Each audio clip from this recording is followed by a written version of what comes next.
Oke, Assalamualaikum warahmatullahi wabarakatuh. Perkenalkan, nama saya Ayatullah Bella Muhammad. Di sini untuk menyelesaikan ETS tentang teknologi industri 4.0. Di sini saya akan mempresentasikan tentang smart sorting di tempat pembuangan sampah 4.0. Jadi ini hanya dalam cakupan konsep, dalam cakupan desain umum yang dicita-citakan bisa diimplementasikan ke depannya.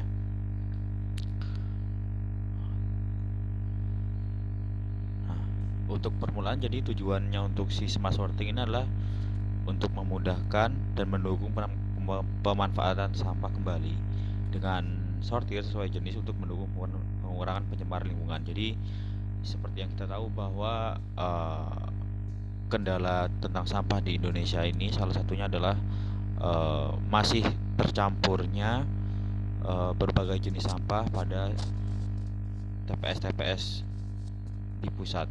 Bahkan kalau kita tinjau dari hulunya saja, dari rumahnya saja sudah tidak ada persortiran, sehingga itu akan menyulitkan pemanfaatan ketika sudah berada di TPS terpusat. Nah, kalau kita coba melihat yang ada sekarang,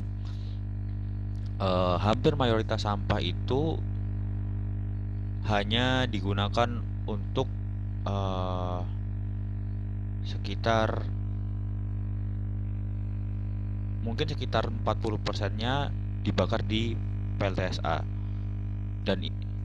dan itu belum diketahui untuk data-data yang lain apakah sampah yang tercecer ada berapa persen dan semacamnya. Sehingga kalau kita lihat pemanfaatan di sampah di sini, walaupun kesannya 40% cuma masih sangat bias terkait parameter-parameter yang lainnya.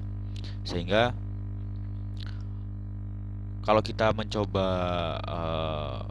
melihat rujukan dari negara-negara yang tetangga atau negara-negara di luar negeri, baik itu di Eropa ataupun Amerika, di sana mereka sudah melakukan pensortiran sejak awal. Bahkan ketika sudah di hilir pun, ketika sudah di TPS-nya pun mereka ada pensortiran sendiri. Tujuannya apa sih? Tujuannya agar kita bisa memanfaatkan added value-nya dari sampah-sampah ini. Soalnya kalau kita hanya memanfaatkan PLTSA, itu kita kurang mendapatkan added value dari sampah tersebut. Seperti contohnya kalau kita coba melihat PLTSA yang ada di Bantar Gebang, itu saja berita terbarunya dari PLTSA tersebut hanya mampu mensuplai listrik untuk kawasan PLTSA itu saja. Sementara masih banyak sampah-sampah dengan jenis lain yang bisa dikonversi untuk dimanfaatkan di tempat lain selain di PLTSA seperti itu. Nah, untuk rumusan masalahnya di sini seperti yang saya sebutkan tadi, bahwa sampah di TPS di seluruh Indonesia mayoritas tidak tersortir dengan baik. Sehingga ya kembali lagi dalam pemanfaatannya, agar lebih cepat kita hanya menggunakan PLTSA, yang mana PLTSA sendiri secara efisiensi juga kurang baik dan masih banyak side effect seperti asap pembakaran dan semacamnya seperti itu. Nah, untuk pembatasan masalah dari si smart sorting ini adalah dia untuk mengelola sampah yang dalam skala satu kota seperti itu. Jadi harapannya nantinya untuk alat ini akan diaplikasikan di tiap-tiap kota di Indonesia, sehingga pemilahan-pemilahan bisa terpusat di TPS yang ada di kota atau kabupaten. Baik, selanjutnya untuk secara general desainnya, jadi sampah dari rumah tangga atau UMKM itu akan dikolektifkan di TPS kecamatan. Nah, setelah dikolektifkan di TPS kecamatan, nanti akan ditransfer kembali menuju ke TPS yang terpusat di kota atau kabupaten. Nah, sebelum masuk ke alat smart sorting ini, akan dibuat antrian dulu untuk agar bisa masuk ke alat yang disesuaikan dengan asal kecamatan di mana sampah tersebut ada seperti itu. Nah, untuk mendapatkan data berat sampah tersebut, kita menggunakan load cell. Nah, setelah itu sampah akan berjalan melalui konveyor dan akan dilakukan proses sortir. Nah, di sini proses sortirnya menggunakan image processing, yang mana nanti akan ada kamera yang akan mengcapture gambar yang ada di conveyor dan akan diproses menggunakan AI.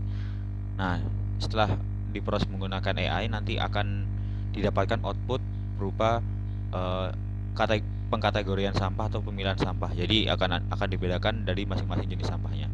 Nah, setelah dibedakan akan kita timbang juga untuk sampah per jenisnya. Misalkan sampah plastik dari kecamatan A itu berat totalnya berapa, sampah gelas kaca itu berapa, sampah organiknya berapa, seperti itu. Nah, setelah kita dapatkan itu, kita bisa mengkonversi kira-kira dengan berat yang sudah terukur, berapa sih emisi yang berhasil kita kurangi dengan mengirimkan sampah yang sudah terpilah ke tempat-tempat yang bisa dimanfaatkan, seperti itu.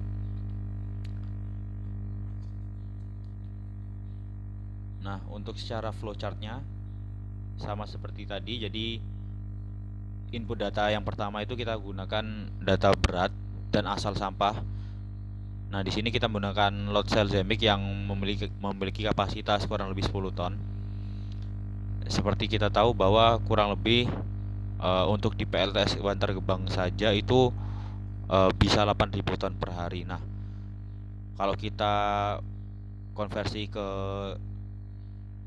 kota-kota yang seluruh Indonesia, mungkin rata-ratanya sekitar 1000 ton per hari. Jadi untuk 10 ton saya rasa sudah cukup acceptable untuk digunakan. Dan ini juga nanti masih bisa menyesuaikan tentang kapasitasnya. Lalu sampah akan dibawa ke konveyor dan akan disortir. Apakah sampah tersebut merupakan sampah organik?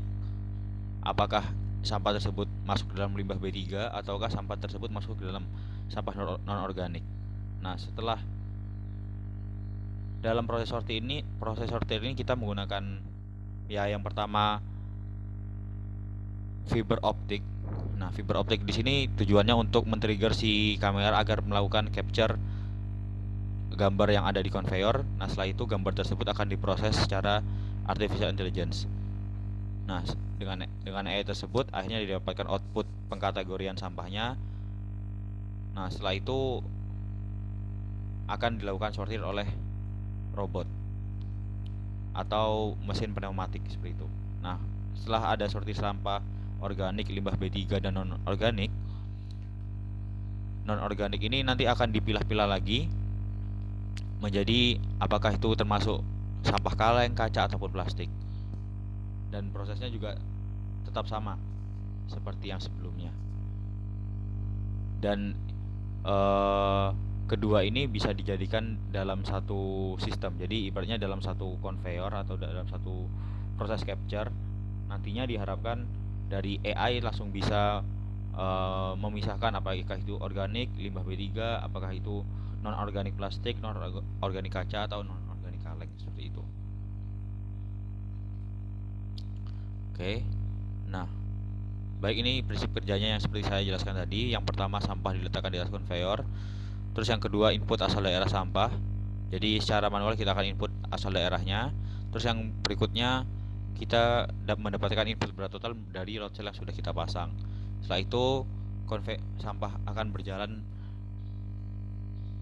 sesuai dengan konveyor, sehingga ketika melewati fiber optik akan mengirim sinyal kepada kamera untuk mengcapture sampah yang ada di atas konveyor. Nah, setelah di capture, hasil capture tersebut akan dikirimkan ke server atau ke PLC untuk diproses menggunakan AI yang outputnya adalah pengkategorian sampah. Nah, kemudian setelah diketahui kategorinya, sampah tersebut akan disortir menggunakan pneumatik untuk disesuaikan dan dikelompokkan sesuai dengan jenisnya. Nah, setelah disortir, sampah tersebut juga ditimbang lagi untuk kita ketahui bahwa sampah kaleng, sampah kaca, sampah organik dari kecamatan A itu totalnya berapa. Nah, setelah diketahui baru kita bisa konversi. Kira-kira ketika kita bisa memanfaatkan sampah per jenis itu sesuai dengan fungsinya, itu berapa nilai pengurangan emisi yang bisa kita dapatkan. Nah, setelah itu kita bisa mendistribusikan sampah-sampah per jenis ini ke tempat-tempat yang sesuai dengan nilai pemanfaatannya. Nah, untuk secara PLC sistem, yang pertama ada PLC-nya sendiri otomatis untuk sebagai prosesornya, sebagai processing unitnya, yang nantinya akan mendapatkan input berupa load cell sampah input, load cell sampah hasil sortir, sensor fiber optik, dan kamera capture. Nah, sementara untuk outputnya nanti adalah trigger capture yang akan dikirimkan ke kamera dan penggerak pneumatik atau penggerak robotika untuk memilah sampah-sampah yang sudah ditentukan kategorinya. Nah, tentu saja untuk ini diperlukan power supply baik itu di input, di PLC maupun di out modul. Lalu kalau kita upgrade lagi ke SCADA sistem, kurang lebih kita bisa pisahkan antara load cell dan image processing agar proses penentuan kategori jenis sampah ini bisa berjalan dengan optimal. Nah, di sini kita akan menggunakan kurang lebih mungkin 3 PLC yang nanti akan berkomunikasi menggunakan Wi-Fi communicator. Nah, nanti di sini antar PLC akan bisa berkomunikasi. PLC pertama adalah diinstal menggunakan load cell input dan juga terdapat HMI. Load cell 2 sensor fiber optik, image processing, dan Wi-Fi communicator yang akan terdapat HMI-nya juga. Ya, HMI-nya bisa tampil jadi satu di sini. Lalu ada PLC juga. Nah, di sini digunakan untuk display di billboard yang akan kita tampilkan di jalan secara real time. Nah, tujuannya untuk bisa mengedukasi masyarakat terkait jumlah emisi yang bisa dikurangi dan telah dilakukan oleh masyarakat tersebut.